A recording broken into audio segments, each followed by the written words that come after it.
Number 2 seeds, FEU coming alive in the last 2 sets, and they won those 2 after Ateneo took set number 1, and now FEU with a twice to beat advantage have a commanding 2-set-to-1 advantage over Ateneo.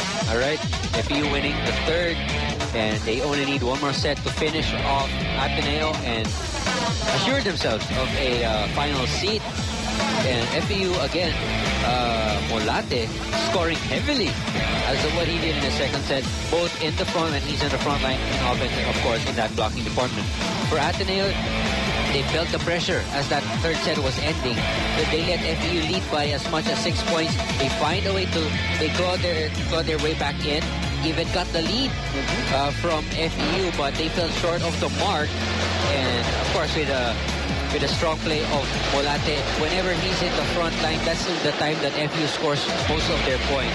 And that showed the difference. And like what you said, pareha, parang medyo nabawasan yung energy, no, in the second and the third. And if Ateneo wants to win here in the fourth, they've got to get back the same energy that they had in that first set, especially from AJ Pareha. Attack points, FEU scoring 14, Ateneo with 11. Blocking department, we're tied at 2, and unforced errors also tied at 8. So it's still the offense of FEU, Arcaide, Molate, and even the setter, De Ocampo, contributing to get that third set win for FEU. Now let's see if AJ Pareha really comes out here in set number 4 and dominates, because Ateneo needs him to be as aggressive as possible. Otherwise, they're going to kiss their season goodbye. Yep. Ortega getting ready to serve. Also, the reception of Ateneo made it very difficult for this guy, the setter, Ortega, to set a place. De Ocampo to Molate. Defense, good start for Ateneo. But offensively, they throw it away. Goes outside for Tevis. We have Africa, a new player on the court for Ateneo. Gilbert Africa. Poor reception again from Pareha that time. And there is a whistle on the play, a violation against Ateneo. 2-0 to start set number 4 for FEU.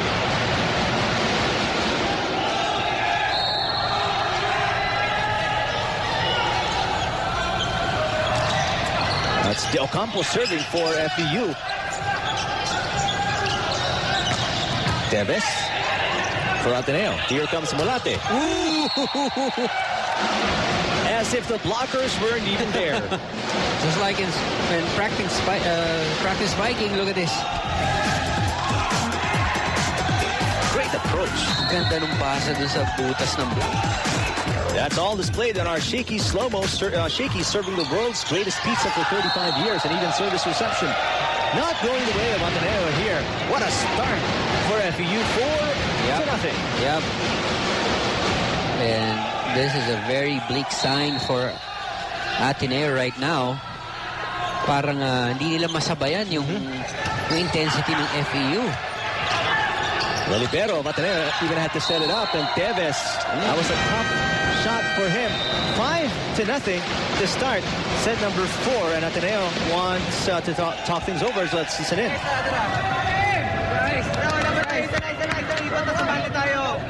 Siyempre, alam niyo naman kung ano sasabihin ko, di ba? Nung wala sa atin. Receive. O, ano gagawin niyo? Receive. O, tama. Tara, pare! Tara! Tayo naman lang! Isa lang, sabahin tayo. Tara natin to, tara! Our never, on our never! Tara! Gawin natin,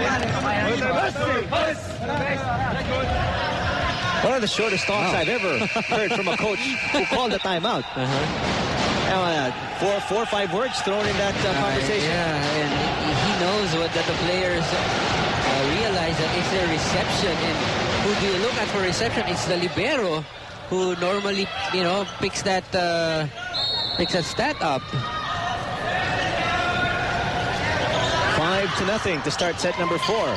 Better reception now for Ateneo, but the execution down the stretch still horrible. Sandoval nearly in the middle of the net. That tip. It's 6-0, and against an FEU squad who's moving this way, that's a big lead right now. another bad one. Ateneo can't seem to get anything going here. Free ball for FEU. Long arms of Labrador really allowed him to, or make that one in to get to that ball. Yeah. This is just a meltdown we're seeing right now from Ateneo. And Ateneo, it's now or never. They don't win this set. They don't, make it to another game. They say goodbye to their season. Teves blocked. Ortega goes the other way, and Sandoval is rejected by Tonkin and Molate. 8-0 to start set number 4 in favor of FEU.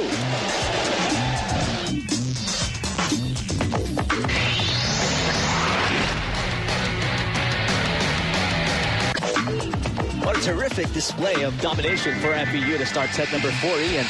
They came from behind. They lost set number 1. Won the next 2 sets, but here in set number 4, it seems like they're in full control. That's right. They are just coasting along this third, and if Ateneo just does not pick up their reception, does not improve, and it's going to be a very quick 4th set for FEU. Let's listen in to Maan Panganiban. Yes, Eric, experience-wise and skills-wise, this is a very good matchup. Well, the thing that would separate the loser from the winner is, of course, their decision-making, and that's what Coach George told the boys coming to the 4th set. A few pointers now. The Tamaraws need to lock that block, especially when they're going up for a block on the left wing of Ateneo. Marami ang puntos ng open spikers ng Ateneo dahil butas ang block natin. Kailangan masarado natin yon. And Eric, we are wowed by the setting maneuvers of Paulo de Ocampo. Well, did you know that he was an open spiker before, and he was just converted setter for season 72. It's just 18 years old, and he has 3 more playing years after this season. Eric? Wow, that's what I can say. Wow. Used to be an open hitter, and now converted to a... How tough is that? Wow, that's very hard. You remember, it's the job of the coach to identify who wants for a particular position, but having someone as a hitter already and converting it is like starting from scratch. But, and in just 1 season. Oh, in just 1 season, so napakahirap nun. But give credit to De Ocampo for getting the job done. And another advantage for De Ocampo is that he's a left-handed setter. So, pabor na pabor dun sa offense yun ng FEU. Now, for a lot of the people, Ian, who are not familiar with how volleyball operates, bakit pag left hand, it's much, there's a big advantage if you're a left-handed setter. That's right, because the reception is coming from that side, from the back. And if you're left-handed, you've got a better angle facing the net rather than using, if you're right-handed, you just only have one way to go, and that is to your right with a very